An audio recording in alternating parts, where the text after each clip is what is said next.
अब इसमें नाम के पीछे अल लगेगा या और लगेगा, उसके लिए सबसे पहले आपको ये एक सीरीज याद करनी है कि किसको ज्यादा प्रेफरेंस दी जाएगी। जिसको ज्यादा प्रेफरेंस दी जाएगी सबसे पहली बात तो उसको मैं छोटे छोटा नंबर भी देना है, उसी को प्रेफरेंस देनी है और साथ ही साथ नाम के पीछे उसका नाम आएगा। जैसे कि ये सीरीज में लिखा है कार्बोक्सिलिक एसिड, सल्फोनिक एसिड, सबसे ज्यादा प्रेफरेंस कार्बोक्सिलिक एसिड को दी जाएगी। जितने ऑर्गेनिक कंपाउंड्स हमने पढ़े हैं मैं उनकी बात कर रहा हूं। उसके बाद sulphonic acid, ester, acid halides, amides, nitriles यानी कि साइनाइड्स, एल्डिहाइड, कीटोन्स, अल्कोहल, उसके बाद अमीन, एल्कीन और एल्काइन।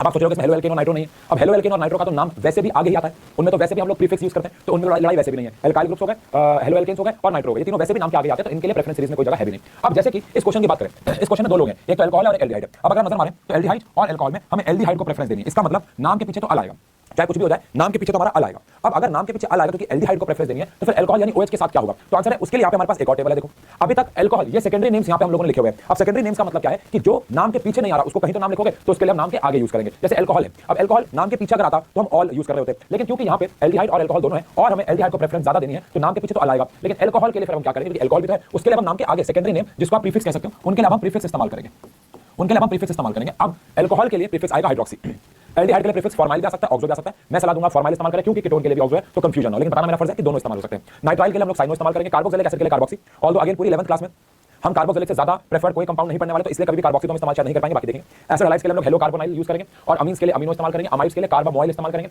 सल्फोनिक एसिड के लिए सल्फो। ये सब वो नाम है जो तब यूज करना जब इनसे ज्यादा प्रेफर्ड कंपाउंड में कोई बैठा हुआ हो। अब जैसे कि यहाँ पे आ जाते हैं इस कंपाउंड के नाम में, पहली बात तो एल्डिहाइड को हमें प्रेफरेंस यहाँ पे देनी है, तो इस हिसाब से 1 2 3 4 हो गया। अब अभी तक OH नाम के पीछे आता था, यानी कि इसका नाम और लगता था, लेकिन अब OH नाम के आगे आएगा क्योंकि अल्कोहल से ज्यादा ताकतवर एल्डिहाइड बैठा है। ठीक है, पहले में हम इतनी मेहनत कर रहे हैं, ऑब्वियस बात है, फिर धीरे धीरे हमारा फ्लो बनने लग जाएगा। ठीक है ना, तो अब जैसे कि 2 पे पहली बात तो ये नाम के आगे आ जाएगा, तो 2 पे हमारे पास लगा हुआ है हाइड्रोक्सी, 2 पे हमारे पास लगा हुआ है हाइड्रोक्सी। 1 2 3 4 का मतलब हमारे पास ब्यूट है, समय सिंगल बॉन्ड है N और नाम के पीछे अल आएगा तो नाम हो जाएगा 2 हाइड्रोक्सी ब्यूटेनल, नाम हो जाएगा 2 हाइड्रोक्सी ब्यूटेनल। समझ गए? अब बहुत सारे आज हम 15-20 मिनट इसी के ऊपर काम करने वाले, तो थोड़ा टेंशन ना लेना। CH3 CH2, इधर हमारे पास लग गया मान लो NH2 और इधर H है, इधर आ गया CH2, इधर C डबल बॉन्ड OH आ गया। अब यहाँ पे आप देख सकते हैं दो फंक्शनल ग्रुप्स हमें मिल रहे हैं, एक हमें मिल रहा है कार्बोक्सिलिक एसिड और एक हमें मिल रहा है अमीन यानी कि NH2। और आपको पता ही है वैसे तो कि कार्बोक्सिलिक एसिड अमीन से काफी ज्यादा प्रेफर्ड है, अमीन बहुत दूर है, कार्बोक्सिलिक एसिड बहुत आगे है, तो ये तो पक्का है कि कार्बोक्सिलिक एसिड को प्रेफरेंस देनी है। ये नाम के पीछे OH एसिड आएगा।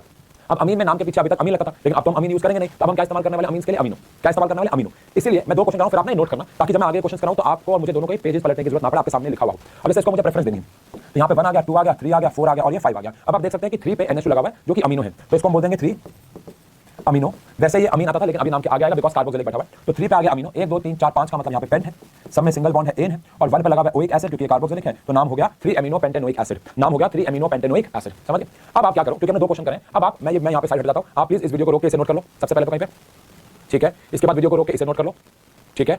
ये सीरीज हमारी किसको पहले प्रेफरेंस देनी है, किसको बाद में, डन हो गया?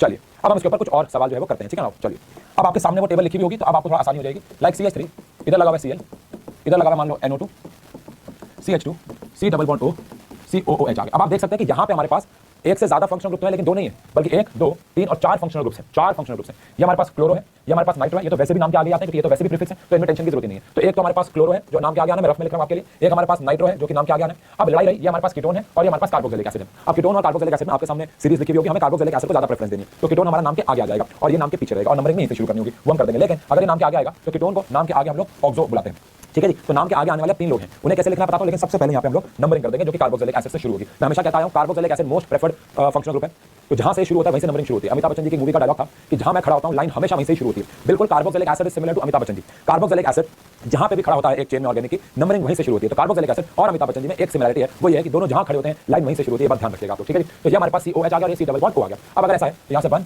2 3 4 5 और ये 6, यहां से हम नंबरिंग इस तरीके से शुरू कर देंगे, ठीक है? अब आप सोच रहे होंगे क्यों पहले कौन लिखना होगा, बिकॉज़ नाम के आगे क्लोरो भी आएगा, नाइट्रो भी आएगा, ऑक्सो भी आएगा। तो सेम जो हमने पहले भी बात कर रहे थे कि आपको अल्फाबेटिकल ऑर्डर फॉलो करना है, लिखते वक्त हमेशा अल्फाबेटिकल ऑर्डर फॉलो किया जाएगा। तो C सबसे पहले आता है ABCD में और वो बैठा हुआ है 5 पे, तो नाम हो जाएगा 5 क्लोरो।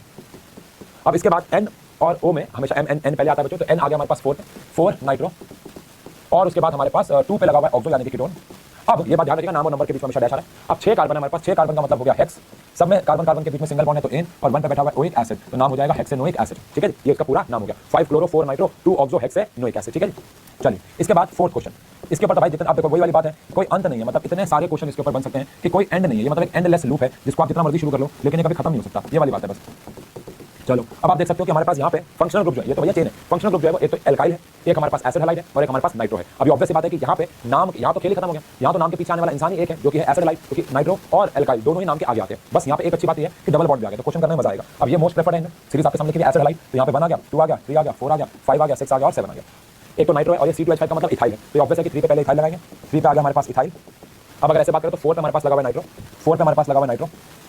इसके बाद 1 2 3 4 5 6 7, 1 2 3 4 5 6 7, 7 में हमारे पास हो गया हेप्ट। अब इस बार सब में सिंगल बॉन्ड नहीं है, हेप्ट के 5 पे आप देख सकते हैं ईन है, और ईन का ई हटेगा क्योंकि पीछे क्या आना है हमारे पास, ऑयल क्लोराइड। एसिड हलाइड्स के नाम के पीछे क्या लगाते हैं, ऑयल क्लोराइड, तो नाम के पीछे आ जाएगा ऑयल स्पेस देके क्लोराइड। तो इसका पूरा ओवरऑल नाम क्या हो जाएगा, 3 ethyl 4 nitro hept 5 in oil chloride, ये इसका नामकरण हो जाएगा। ठीक है जी, डन है बच्चों। अब इसके ऊपर ऐसा करते हैं, 2 क्वेश्चन मैं आपको देता हूं, 2 क्वेश्चन आप लोग इसको सॉल्व करो। इसके लिए मैं आपको पूरा 1 मिनट दूंगा, टाइमर लगा के आप इसको सॉल्व करना। मैं बोलूंगा वीडियो पॉज करो, आप लोग करोगे नहीं, टाइमर दूंगा तो एटलीस्ट सॉल्व तो कर लोगे। तो इसलिए आपको प्लीज ये 2 क्वेश्चन सॉल्व करने हैं। इससे हो सकता है दोनों ही गलत हो जाए, मैं दोबारा बोल रहा हूं, उसमें कोई बड़ी बात नहीं है, लेकिन आप कहां तक किस हद तक सही कर रहे हो ये करना, ये समझना बहुत जरूरी है। ठीक है ना, तो ये आपको बताएगा कि आपको आगे बढ़ना चाहिए या अभी आपको और एनसीईआरटी से इसके ऊपर क्वेश्चंस को देखना चाहिए, ये आपको एक्चुअली बताएगा। Tell me now what happened. Nothing. Please, beta, tell Papa. इसके ऊपर क्वेश्चंस को देखना चाहिए, ये आपको एक्चुअली बताएगा। मैं यहां पे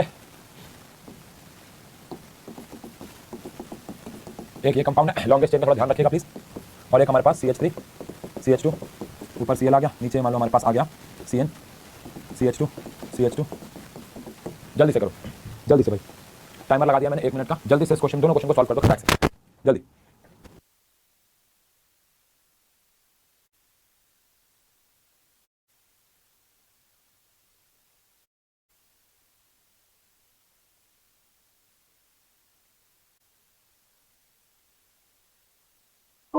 हाँ बच्चों, हो गया।